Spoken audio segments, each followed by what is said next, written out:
What's up, everybody? Thanks for tuning back into my channel. Today we're doing something really exciting. If you remember the last video, we picked up a Patriot Performance 427 engine, and since then I have been working away. I mean, nights, weekends, mornings, afternoons, every time of the day I can get to work on this thing, I've been putting in work. The engine's already in the car, and in this episode we're going to try to start it. Now, as you can see behind me, my garage is a mess right now. We've been trying to bang this thing out and get it done. I won't lie to you guys, this isn't the first time that I've tried to start this engine. We have hit every single problem that you can imagine trying to start this engine. We took it over to Night Owl Performance. We had the tuner there, we had the engine builder there, we had a bunch of guys there waiting to hear what this thing would sound like on the dyno, and it turned out to be a big flop. We spent all day chasing problems, 9 or 10 hours. The first problem was the starter died almost instantly because this is a 14.5 to 1 compression engine, and it didn't have enough gusto to start it, so it instantly killed the starter. It would like shut everything off. I mean, it's just pulling too much current trying to turn this 14.5 to 1 compression ratio engine over. That was problem number one. Problem number two, we weren't getting a crank signal. For some reason, we didn't have RPM signal, we didn't have crank, we didn't have cam. I found out that Gen 4 crank sensors are different from Gen 3 crank sensors, so we had to change the wiring on that, get a 5-volt feed to those instead of a 12-volt reference, not really feed, a reference, and fix that. Throttle position sensor, the ground wasn't working for some reason. It was grounded to the wrong plug on the ECU. Coil pack harness, I had one pin swapped over, so one coil pack would fire, but not the rest of them. So we had a whole bank that was down. I mean, just problem after problem after problem. So I got it home from Night Owl Performance. We decided to call it, and we didn't end up starting it that day. So I brought it home.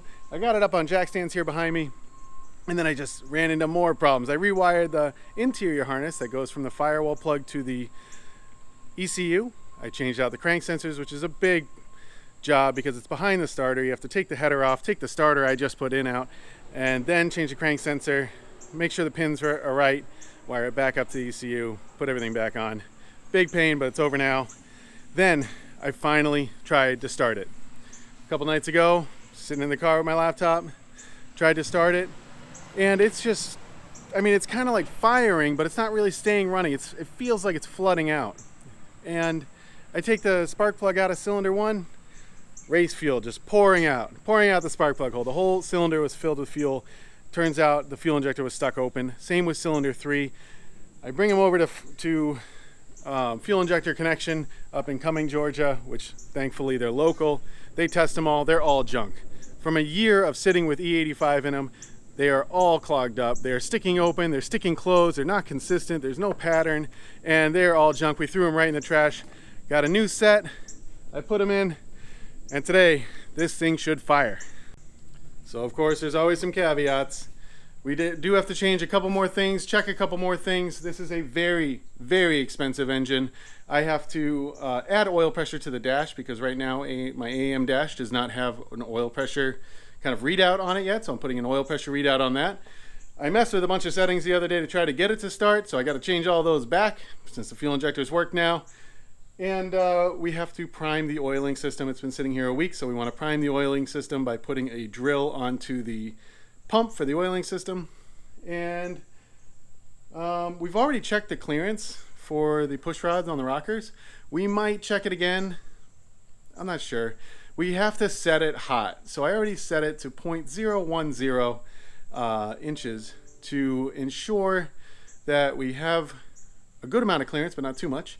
And it's supposed to be at 0.016 hot. So once the engine is hot, we'll set it to 0.016. Then when it cools, we'll measure it again, and that will be our new cold clearance for our solid roller 427. Another caveat, we're on a little bit of a time crunch. We have to have this thing up, running, tested, tuned, everything done for LS Fest in I think about 30 days. Let's see, I don't know, it's like, yeah, maybe a little less than 30 days, but it's like a month from now. So we have plenty of time, but we got to make sure it's done. I have plenty of tires, I have plenty of gas, plenty of fuel, and we got to get this thing done. So obviously there's a little bit more than just starting the engine to do. We have some wiring to clean up. We have to cut a big hole in this really expensive hood for this giant K&N air filter. And actually then we have to test. Then we have to put a sway bar on it and make sure everything works and make sure I can drive it still and things like that. So yeah, we got a lot to do. So let's get cracking on this thing. I've been yakking a lot, so let's get to work. All right guys, just bear with me, but if you look in here in the dark area, this is the dry sump pump. So we're gonna turn this gear with a drill to get the oil pumped through the engine before we start it, and that'll prime the whole engine. Now, this engine is probably already primed as much as it needs to be, but it doesn't hurt to do a little more. So we take the belt off, it just slips off. We take that little cap off the end and we start to drill it with a drill. I know it's kind of dark in here. It's actually pretty bright out here, so just slip this off.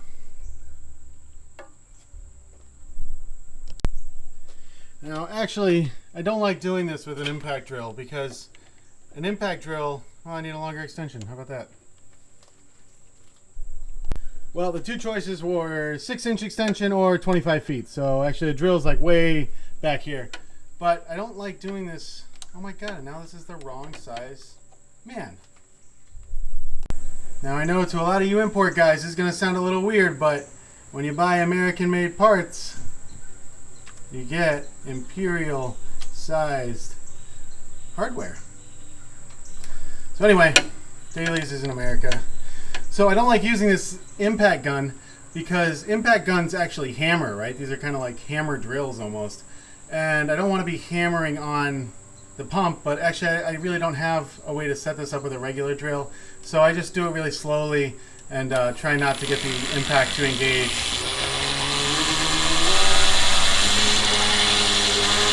Go. Well, see, now we got a lot of oil in there.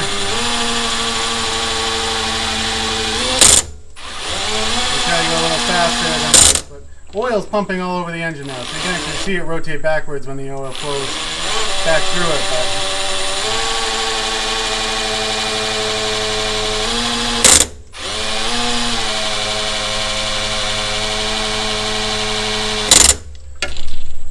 that's oil going back through it when it rotates backwards like that.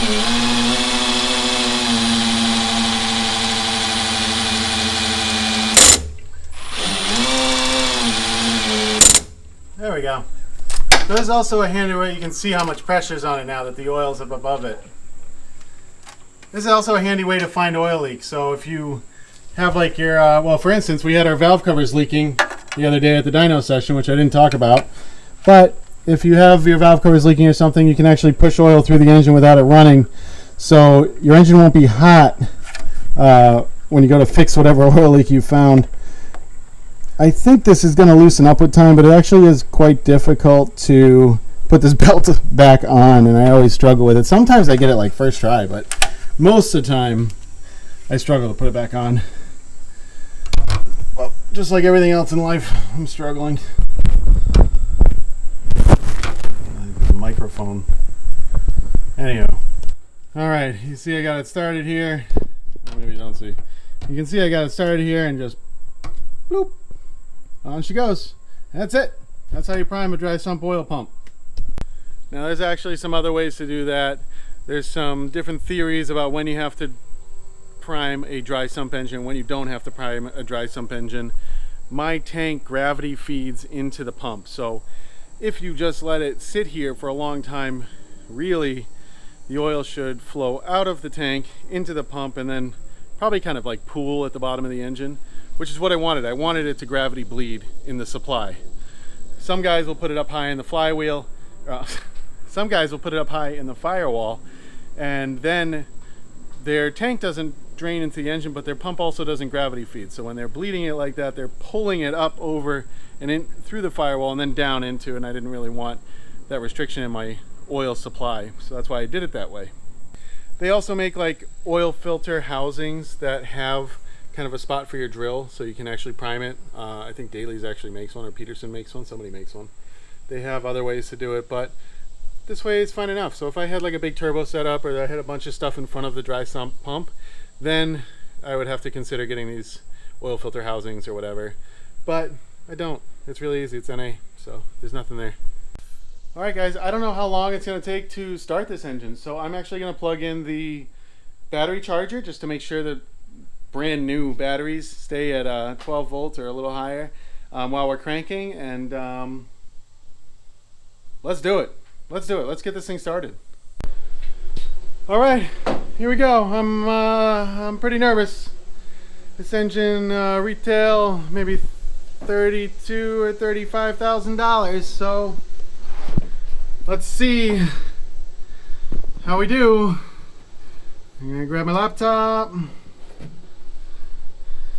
Maybe if it starts and runs okay, we can cut a giant hole in the hood. That's our reward if it runs and drives okay. I think we're good to go, guys. I think we're good. Let's go back to the. I think we're good. Fuel corrections. All right, guys. Everything's looking good. Kind of neat when the engine's off. You can still see like the map sensor on the coolant temp is just over 70. I think that's like 75 degrees C. We got battery voltage. We got idle air intake. Intake air temperature. We can move the throttle position sensor. So let's see how we do here. Now I know I've put stickers on here. These don't matter yet because the Link Extreme doesn't support a 15 button keypad, only an 8 button keypad. So I was only able to get these first 8 buttons to work. So this is fuel and this is start. These ones are all labeled correctly, but like start's not down here. So I'm gonna deal with that later because I have to kind of learn a lot about CAN and stuff to make this work. But it is possible to make this work. In fact, if you had 2 8 button keypads, you could make those work quite easily. They have support for that. But support for a Gray Hill 15 button is maybe coming eventually. Let's do it. Let's make sure the starter engages. Yeah, and you can hear how much it struggles because that is a starter for an 18-to-1 compression engine. So you can see how much compression this thing actually has. And let's turn some fuel on, see if she goes for it. That's the lift pump. That's the first pump. We're just going to use the first pump for now.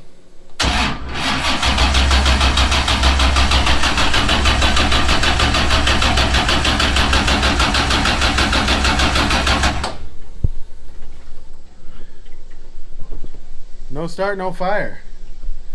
Not even a little fire. Cranking kind of slow, but look at this. Oil pressure. That's in PSI, so it's basically 0 right now since the engine's not moving. But it was higher than that. Let's try it again.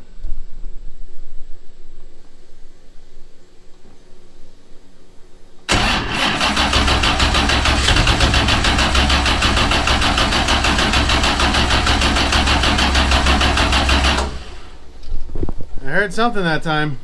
You can actually hear the oil draining back into the dry sump tank. I'll tell you guys, this is scary.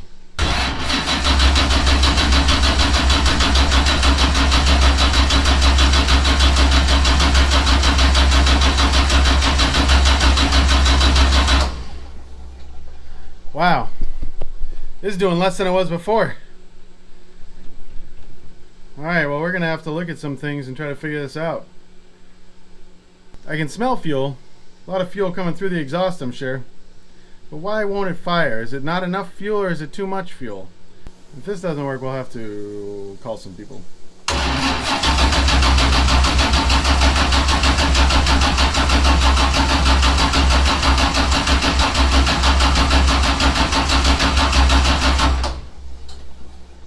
Nothing.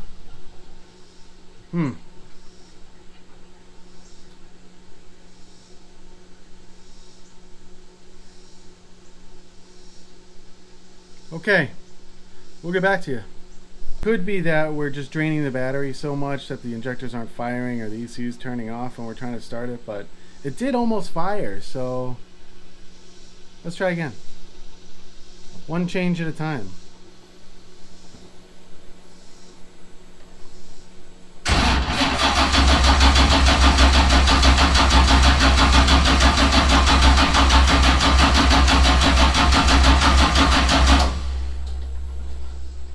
Nothing.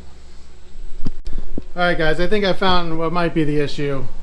We have our battery charger, which is from like 1975, in the off position. So you can hear the fan running and it's plugged in, so it sounds like it's on, but actually it's not. So let's try this. Maybe the ECU is shutting off. Alright, so I checked the original base map, which didn't have some settings for the CAN and some other stuff in it. The CAN communication. We do have some fault codes on here that may have something to do with this non-start issue, but I don't really know. I'm going to go ahead and clear them. Hopefully it was just running really rich and it's about to fire. Let's see. I'm going to store these to ECU. And we're going to do a power cycle just in case. We make about 2 psi of oil pressure from the starter. So that's pretty cool. I mean, I think it's pretty cool. Let's try it. Lift pump, pump number 1, and fire. Ho ho ho! We're getting somewhere now. I bet if I had kept it going, it would have started. So let's try it again. I think it's gonna fire. Even that one piston firing sounded so good.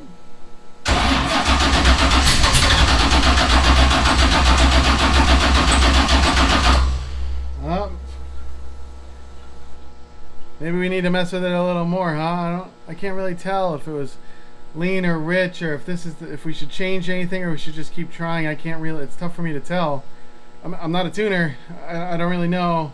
I should really call the tuner at this point. Maybe this ECU is shutting off because the battery, but the battery voltage isn't dropping too low. The ECU should actually stay on until about 7 volts. So this definitely, I don't think this is the problem. The starter's working. The AEM is cutting out, but I don't know the input voltage range for the AEM display. The PDMs are also 7 volts, so those should be okay. Okay. I think we're going to have to wait until I can get a hold of the tuner.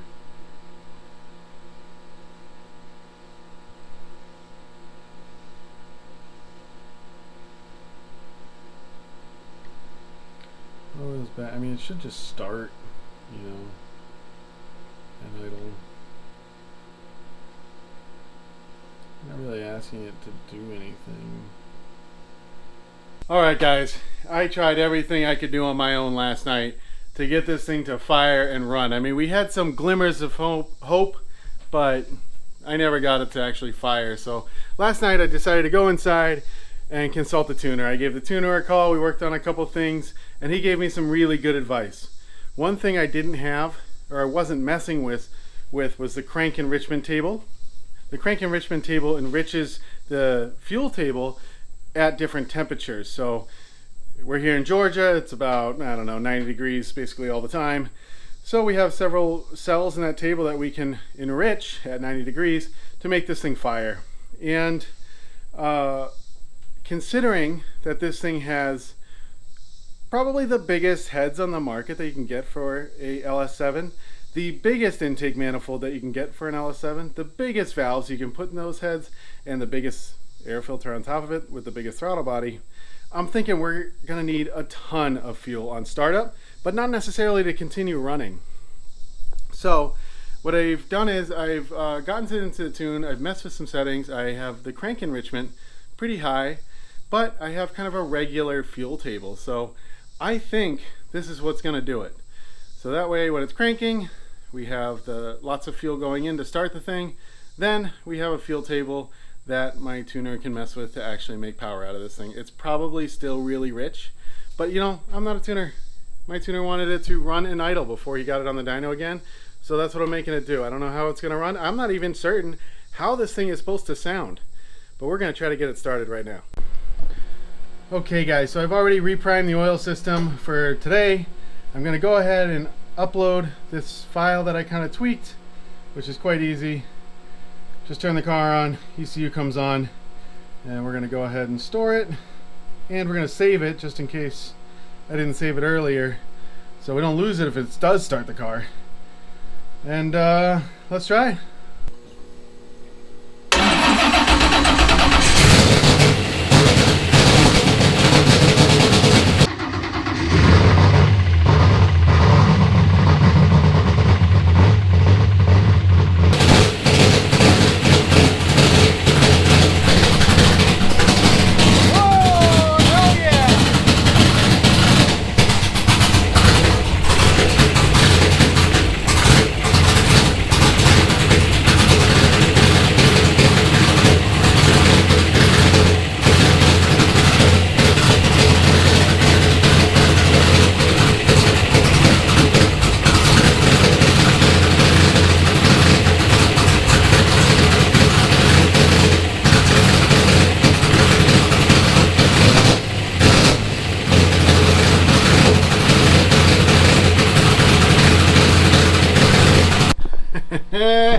Well, she's alive. Yeah. Oh boy, she's definitely rich. A lot of smoke in the air in here. I don't know if you guys can see it on camera, but she's alive. I had a feeling that tune would work, and yeah, the readings I was seeing while it was running, I mean, it's pretty loud in there, so I didn't do any talking or anything, but looked okay. AFRs are right around 1 lambda, just under, so it's actually running a little bit richer than Stoich. And oil pressure was above 20 the whole time. I'm not, you know, once it's kind of firing on all cylinders, that should be a little bit better, maybe probably 40 at idle or so. But I think we didn't hurt the engine, which is really good. We got the air filter on it and everything's on it, so we did have to give it a little bit of fuel to get it started, but it did start. Or, not a little bit of fuel, but a little bit of throttle plate opening. The throttle plate sits at 2% open to let it idle, so that worked. And yeah, I'm stoked.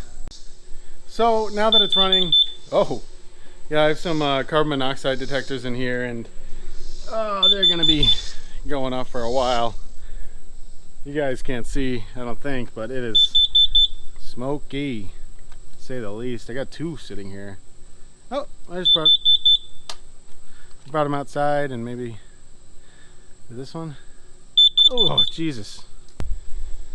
All right, so next order of business. She runs, she idles. I think the tuner can take it from here. We'll get her on the dyno maybe next week.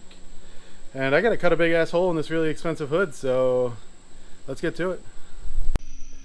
Well, y'all can see I've changed my clothes again. It's dark outside, and that's because I got a phone call that I was really looking forward to and had to take off from the garage. But we're gonna call the video here. Yeah, I guess this thing's ready for the dyno soon, so we'll be putting down some big boy numbers, I think. So tune back in later to see all that, and thanks for watching.